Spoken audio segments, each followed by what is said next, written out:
Assalamualaikum teman-teman.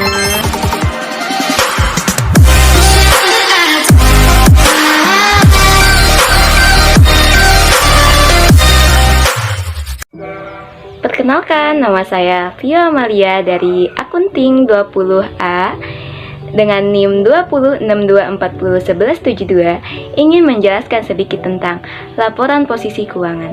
Mari kita tonton.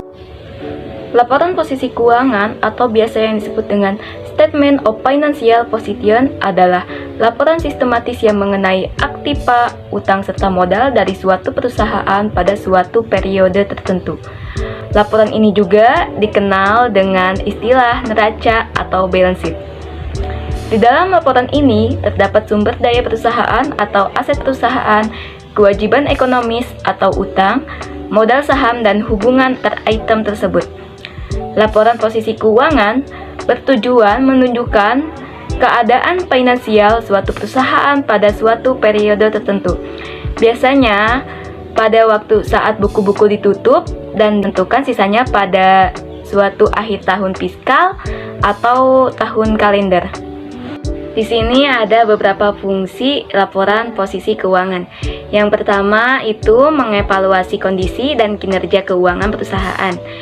Laporan yang mewakili posisi keuangan perusahaan pada periode akhir akuntansi ini memberikan pemahaman lebih lanjut mengenai kondisi ataupun kinerja keuangan perusahaan. Dengan adanya laporan ini, perusahaan dapat mengetahui posisi utang, modal, dan aktiva bisnis pada saat tutup buku. Yang kedua, ada acuan dalam membuat keputusan strategis. Perusahaan akan dapat membuat kebijakan strategis yang berdasarkan kondisi keuangan yang telah dilaporkan. Baik itu dalam hal pengembangan operasional, langkah-langkah perbaikan akan meningkatkan performa keuangan perusahaan agar lebih baik pada periode mendatang. Yang terakhir ada sebagai dasar pertimbangan bagi investor. Dan yang terakhir ada sebagai dasar pertimbangan bagi investor dan stakeholder lain. Fungsi dari laporan posisi keuangan selanjutnya adalah sebagai dasar pertimbangan bagi pihak-pihak terkait seperti investor untuk menganalisa kondisi finansial perusahaan tersebut. Nah, selanjutnya ada komponen dalam laporan posisi keuangan. Yang pertama itu ada aktiva, atau biasanya yang disebut dengan aset, merupakan harta yang dimiliki perusahaan dengan nilai manfaat di masa depan, seperti itu mobil barang, mobil kargo, gedung kantor, dan lain-lain, yang bermanfaat untuk perusahaan. Aktiva ini terdiri dari dua macam. Yang pertama, aktiva lancar atau current asset, dan yang kedua ada aktiva tetap atau tangible fixed asset.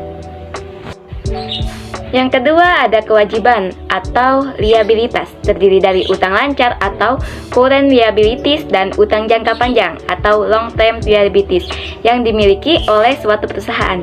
Lalu yang terakhir ada modal atau ekuitas, merupakan harga kekayaan perusahaan yang dimiliki oleh pemilik perusahaan. Selanjutnya saya akan membahas tentang bentuk-bentuk laporan keuangan. Yang pertama itu ada bentuk skontrol. Neraca bentuk skontrol adalah bentuk laporan keuangan yang memisahkan antara aktiva di posisi kanan dengan pasiva di posisi kiri. Jika Anda ingin membuat laporan dengan bentuk skontrol, maka Anda perlu memisahkan sisi kanan dan sisi kiri. Di sisi kanan, Anda dapat mengisi dengan akun modal dan kewajiban, sedangkan di sisi kiri dapat isi dengan akun yang masuk kategori aktiva perusahaan. Dan yang kedua ada bentuk staple. Bentuk staple adalah bentuk yang disusun memanjang ke bawah dan saldo diletakkan pada bagian samping di kolom debit dan kredit. Nah, di sini ada contoh soal latihan. Yang pertama tuh pertanyaannya, sebuah perusahaan dagang PT XYZ mempunyai dana kas, piutang, dan persediaan dengan jumlah total Rp2.544.725. Perusahaan tersebut juga memiliki investasi pada entitas bisnis lain sejumlah Rp4.818.419. Sementara itu, terdapat utang pajak dan utang bank jangka pendek yang perlu dibayarkan sebesar Rp146.100 perusahaan juga perlu membayar Rp162.940 sebagai bagian dari utang jangka panjang dari penjumlahan modal saham serta tambahan modal yang disetor diperoleh angka Rp5.198.743. Bagaimana menyusun laporan posisi keuangan dengan kasus di atas menggunakan format tabel? Nah, yang kedua ada buatlah laporan posisi keuangan dengan tabel informasi di bawah ini menggunakan format kontrol. Jadi, di antara kedua soal ini kita menjelaskan tentang format tabel dan format kontrol. Nanti satu-satu akan saya jelaskan. Sisi keuangan 31 Desember 2021. Yang pertama itu format tabel, di mana yang kita ketahui bentuk yang disusun memanjang ke bawah dan saldo diletakkan pada bagian samping di kolom debit dan kredit. Nah, yang pertama tuh ada jumlah aset lancar. Nah, aset ini merupakan harta yang dimiliki perusahaan dengan nilai manfaat di masa depan. Itu aset lancarnya sejumlah Rp2.544.725. Nah, jumlah aset tidak lancarnya ada Rp4.818.419. Jadi jumlah asetnya ada Rp7.363.144. Lalu kita mencari jumlah liabilitas jangka pendek. Itu ada Rp200.100.461. Jumlah liabilitas jangka panjangnya ada Rp162.940. Nah, jadi hasil dari liabilitas jangka pendeknya dan jangka panjang itu ada Rp2.164.041. Nah, di sini jumlah ekuitasnya itu ada Rp5.198.743. Jadi jumlah liabilitas dan ekuitas itu ada Rp7.363.144. Balance kan sama hasil jumlah aset itu.